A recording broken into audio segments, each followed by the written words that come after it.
जर तुला जेवण बनवायला शिकवते. यार मम्मी जा यार, मला नाही शिकायचं, मला खूप कंटाळा आलाय. अगं असं करून नाही चालणार, नवऱ्याच्या घरी नाटकं नाही चालणार. अरे यार मम्मा, मला नाही लग्न करायची, नको किटकिट करू माझ्याकडे. तुला आता माझी किटकिट वाटते, पण एक दिवशी तुला नक्कीच माझे शब्द आठवेल.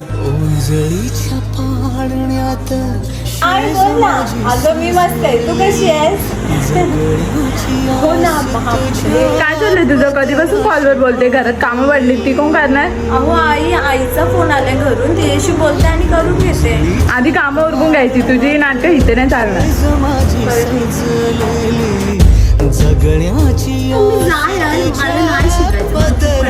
अगं असं करून नाही चालणार, नवऱ्याच्या घरी नाटकं नाही चालणार. तुला आता माझी किटकिट वाटते, पण एक दिवशी तुला नक्कीच माझे शब्द आठवेल.